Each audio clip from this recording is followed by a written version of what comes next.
আজকে আমি আপনাদের তৈরি করে দেখাবো পমফ্রেট মাছের কারি। পমফ্রেট মাছ তৈরি করতে যে যে উপকরণগুলো লাগে সেগুলো হলো, আমি রসুন কেটে ছাড়িয়ে নিয়েছি, ধনেপাতা নিয়েছি, আদা নিয়েছি, লঙ্কা নিয়েছি, টমেটো কেটে নিয়েছি, দুটো টমেটো আর দুটো পেঁয়াজ কেটে নিয়েছি, আর জিরে নিয়েছি আর সর্ষে বেটে নিয়েছি। এবার মাছগুলোকে আমি নুন হলুদ মাখিয়ে রেখে দিয়েছি, এগুলো আমি কড়ায় হালকা ভেজে নেব।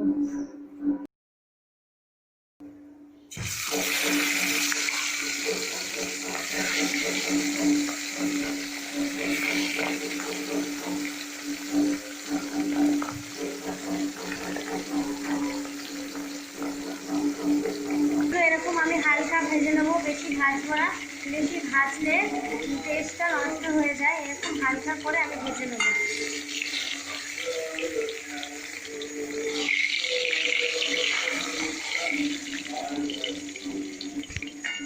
এইভাবে আমি এরকম সব মাছগুলো ভেজে নিয়েছি। এবার কড়ার মধ্যে আমি আগে থেকে কেটে রাখা টমেটো আর পেঁয়াজ দিয়ে দেবো। পেঁয়াজগুলো আমার ব্রাউন না হওয়া পর্যন্ত আমি এরকমভাবে নাড়তে থাকবো। পেঁয়াজগুলো আমার ব্রাউন হয়ে গেছে। এবার আমি মশলাগুলো মিক্সচারে বেটে নিয়েছি, বেটে নিয়ে বাটা মশলাটা দিয়ে দিলাম।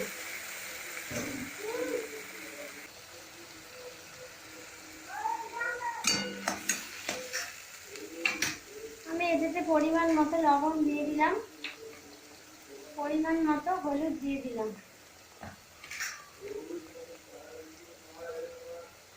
আর এটা একটু হালকা কালার দিয়ে দিলাম। মশলাটা তেল না ছাড়া পর্যন্ত আমি মশলাটা নাড়তে থাকবো।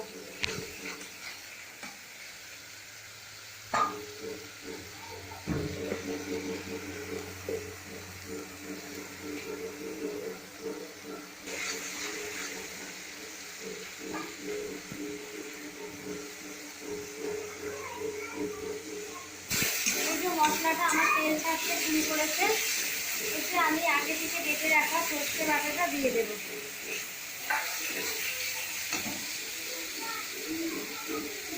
এবার আমি আগে থেকে কেটে রাখা ধনেপাতাগুলো ছড়িয়ে দেবো, আর পরিমাণ মতো একটু জল দিয়ে দেবো।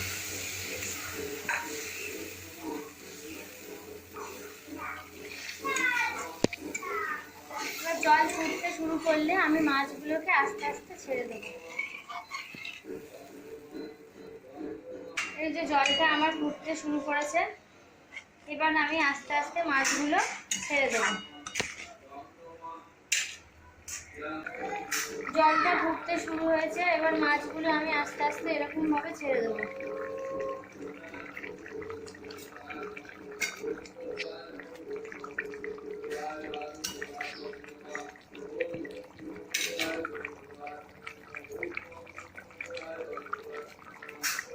ধনেপাতাগুলো এর উপর দিয়ে হালকা করে ছড়িয়ে দেবো।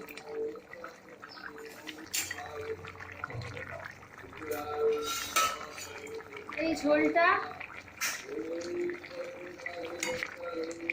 ঝোলটা বসে যাওয়া পর্যন্ত আমার অপেক্ষা করতে হবে।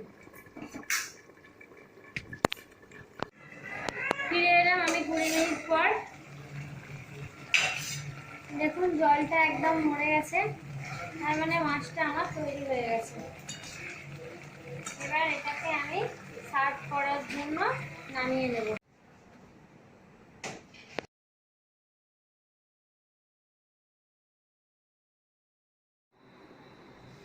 আমার ভিডিওটি আপনাদের যদি ভালো লেগে থাকে লাইক এবং কমেন্ট করতে ভুলবেন না।